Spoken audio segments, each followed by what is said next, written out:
Hello everyone, and welcome back to WolfQuest The Lost Tales. And we are here with Ice, who's actually in the town. I don't know why the flyover did that.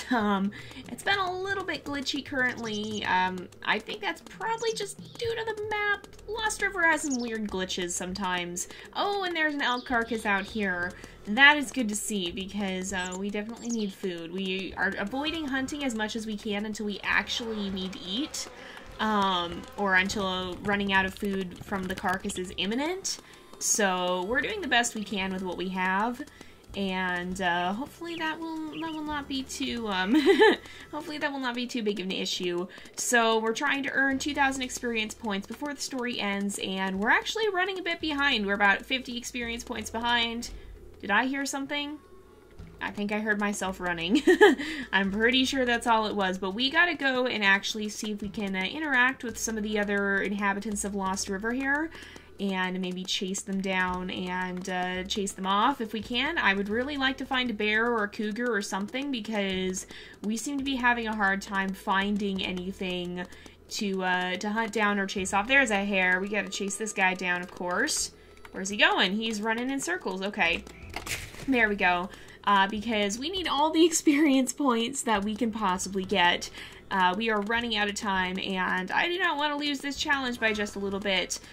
Here's the elk herd. They've returned. We're gonna ignore them, though, because as you can see, we have a carcass right over there, and so we don't need to mess with these guys.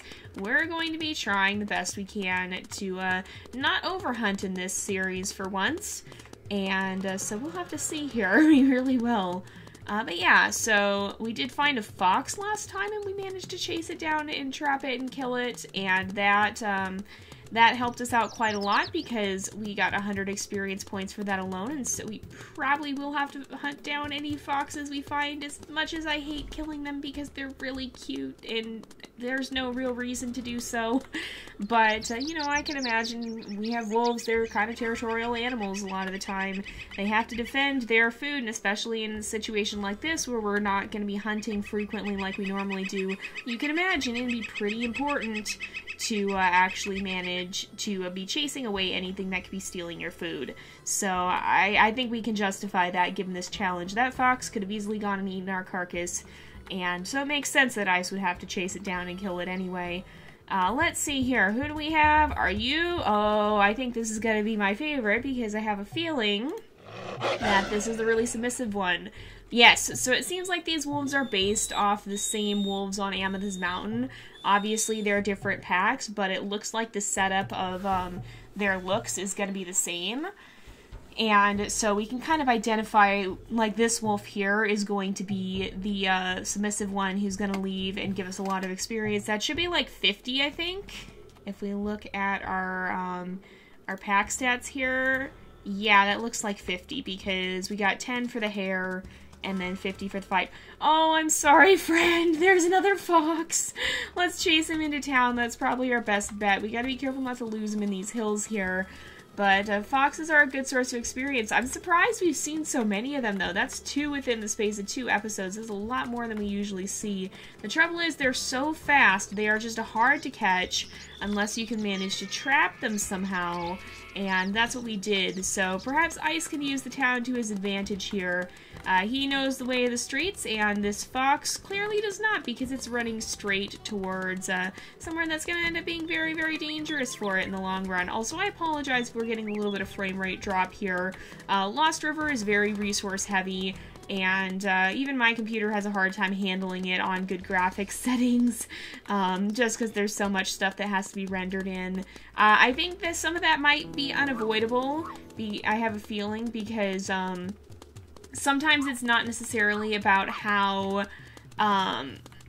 the game itself is put together, but sometimes it can be about how the render code works, and I think perhaps this could be something with the engine that has been less optimized. Uh-oh. Nah. Okay, we might be able to catch him up here. Oh, he's run up the steps. Oh, he's stuck. Oh, I'm stuck. No! Okay, we got one bite in. He's gonna go straight back down, though. We almost got the chance to bite him again. But yeah, so I think that basically as time goes on, not only does the hardware get better, but the software does as well. And so I have a feeling that this could just be some older render methods here that aren't as powerful. I'm sorry. There we go. Another 100 experience points, another fox chased down. No more threat to our food for the time being. So that was a pretty solid start there. We've earned a lot just for it being the very beginning of the episode, but we still need to make sure we're earning more because we're actually a little behind. Who's this? Oh, Coyote, I'm sorry, but you also... Oh, he's headed right for... Oh, he's headed for the, Oh, he's going... Okay, which way did he go? He went over here. He's headed... Okay, did he get stuck in the corner? Is he trying... Is he just walking back and forth? Oh, he is! Okay, he's trying to figure out how to get around that fence and not having much luck. Probably trying to see if he can dig his way under it or something, because he wants that hair carcass. But he's not going to get it because Ice is going to now defend his meal here. And actually, we're going to go ahead and finish that up because that's nice and well placed for us, right as we're running a little bit low on hunger there. Or not running low, but we're losing a little bit. So that's another 25 experience points. We are well on our way to 2,000 now, and we can maybe regain some of the ground we lost in the last episode when we spent a lot of time running from place to place. What I really want to find is a cougar or a bear or something, because that's 200 experience points right there. And if we could find one of those, then we'd be pretty well set. And so maybe what we'll actually do is go creeping off this way, find somewhere we can settle down and sleep until dusk to maybe make cougars a little bit more... Oh, I've done a bad thing. Maybe make cougars a little more likely to spawn in. So let's run off down here. I'll try to get out of this ditch here. This ditch is kind of a pain in the tail. I don't particularly like it. I mean, it's a nice feature, but I don't like that you can't get out of it. Like, once you fall in, you have to run all the way to the end, which I suppose that's fair. It's just really easy to fall in and really hard to get back out. Which I suppose is fair, though. Because in the real world, you probably couldn't run up a side like that. It'd be pretty difficult to get back out. So we can just settle down in the shade here, I think. We'll go ahead and we will sleep. And I'm going to set it to dusk. And we'll see if we can, we'll see if we can actually manage to find any cougars at this time of day. So here we go. We should be able to head back into town now. Maybe we'll stop by the wolf pack while we're out here because they are just over this hill, and we should be able to go and interact with them perhaps. It might be kind of hard to make up the experience points from that. Well, it might be hard to get the same number of experience points this episode as it was last episode. I think... I don't know if that's just the running music, but I think that might mean something spawned, but I don't actually see it. So, yeah, there was definitely something spawned. That music started over here. So it probably was a coyote, and it maybe was heading towards this carcass here. Is there something out here? Oh, there's a cougar! Hello! This is exactly what I wanted to see. But yeah, I was gonna say, it might be kind of hard to get the same amount of experience. Oh, now is not the time to lag. Oh, goodness. It might be kind of hard to get the same amount of experience. There we go, we got it chased off.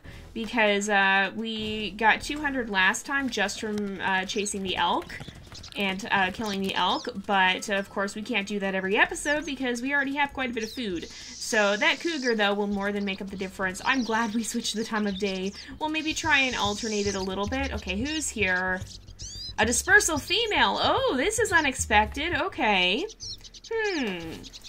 I didn't actually plan for this. Okay, then. Why not? Let's go ahead and take a mate. I don't know what we're gonna call her, but, what would be a good name for her, I wonder? We have Ice. I would say Snow, but she doesn't really look that snowy to me. She's got brown fur, not white fur, which is what you typically associate with that name, I guess, or what I do anyway. Maybe not snowy, probably not winter or anything. You know what I'm gonna call her? I'm gonna call her River, because then we have kind of a water theme. I think we'll call her River. We should be able to take her as our mate here. I know I'm kind of jumping the gun there.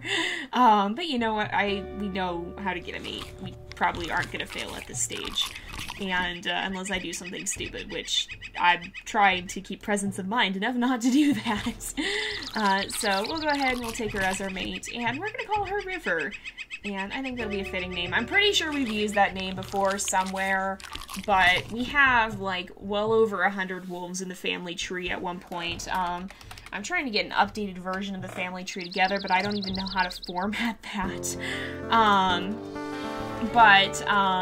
Yeah, I don't even know how to format it and how we would do that, but we'll see, because I'm sure we've used that name before, but it's okay. I'd usually draw my own names for the mates, whereas I let you guys name the puppies most of the time. I have a huge list of names that I will draw from when I go to name pups, and that's all stuff that you have submitted. I don't even know if in Season 1 I used my own names. I think I started taking names right away and got quite a few from you guys even then, but since then, we really haven't had the chance. I think there were only a couple of times when I overrided for some sort of plot purpose or something.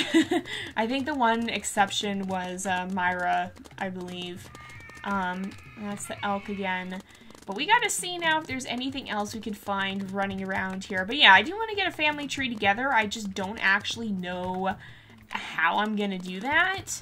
I don't even know how I would begin to format that. Actually, we could probably get stuck in there if River there, let's turn her name on, decides to run it behind us. I think we could probably get stuck.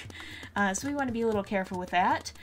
But yeah, so I'm also working on trying to get a special project together, so I don't really know how to say anything about it without spoiling it, but yeah, keep your eyes peeled for some announcements in the future. I've got a lot of big plans for the channel, and so keep your eyes out for that. I think you guys will be interested to see some of them.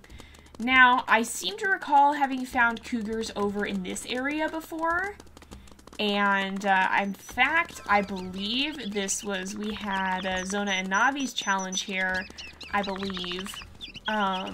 This was where we found the cougar, and so I'm gonna poke around in this area and see if we can find one, because we had to kill a cougar, and obviously we don't have to do that here, but if we can find a cougar, actually killing a cougar would not be a bad idea, because that gives you a lot of experience. So we should probably, if we find one that's in a good position where we might actually be able to do it, I guess it would depend on whether we choose to do that or not. Oh, and look who's up here.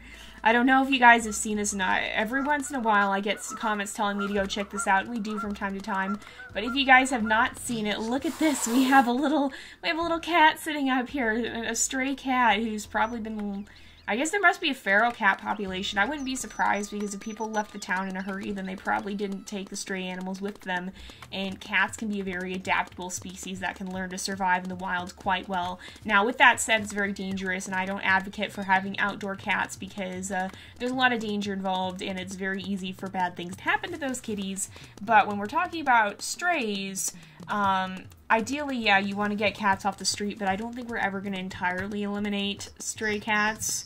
I think at this point there's just too many of them, and that goes to show that they are an incredibly adaptable species that is very good at surviving even against the odds as a species as a whole.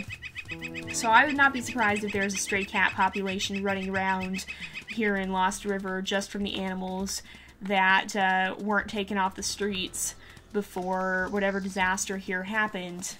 And it's funny too, because that little guy there looks a lot like my Beanie. If you guys, probably a lot of you guys have seen Beanie. I've featured him on the channel several times, and he kind of looks like Shadow too, but Shadow's got more varied fur. I know I've shown Beanie the most, because Beanie is just always there. He's a very friendly cat. And he likes to be the center of attention, so if I'm filming, that means he ends up being the center of attention quite a lot. Are you stuck? Where are you, River? We've lost our mate. Oh dear. Okay, let's go see if she's okay. I think she might have gotten stuck in the town. Poor Ice just went running off, and I feel like he just got a little distracted, and River was like, hey, are you gonna help me or nah? Yeah, okay, she'll figure it out. Hopefully she's trying, it looks like. Oh, did she get over? Nope, she is still caught in that corner, isn't she? Yeah, it's a little hard to navigate in Lost River, and especially for the AI, I can imagine. Oh, did you? Oh, there's a coyote. I'm sorry, River. You have to wait, because we have to do this real fast. We'll rejoin you in a moment. But yeah, so, what was I even saying? Oh, yeah, I know I featured Beanie a lot on the channel, because he's always out and about and very friendly and always wants to be the center of attention. Shadow is, much less friendly to outsiders and spends more time by herself. She's more the aloof cat in some ways. She's either completely aloof and doesn't care what you're doing, or she's incredibly needy and wants to be, like, sitting on your face at all times. Alright, River, come with me. I'm not sure how you got stuck back there, but if you follow me, you can get out. Come on, River. You can do it. Come on, you got this. No, River, come on. You got this. There you go. She figured it out. But yeah, so maybe not as many of you guys have seen Shadow, but I've shown her in a few videos. And then Sierra has been in a lot of my videos too. She sometimes barks during my videos, but I've also shown her in quite a few videos. And she's pretty friendly. I mean, she's always there.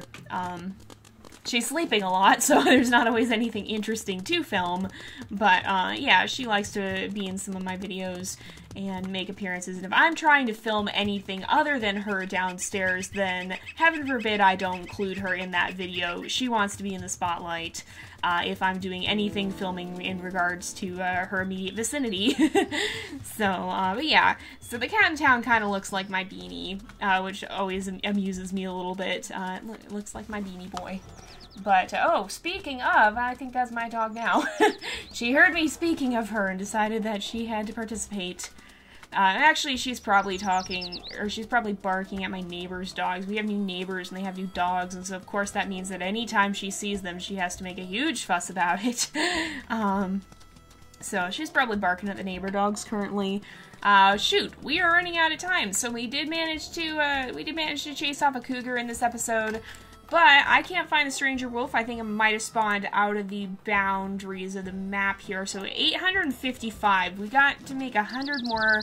We gotta make up 100 more experience points if we want to get back, or 150 more experience points if we want to get back on track for this episode. And we have like 3 minutes to do it. Great. Well, let's head back into town and see if we can find like another cougar or something. Okay, that was River Scent Trail.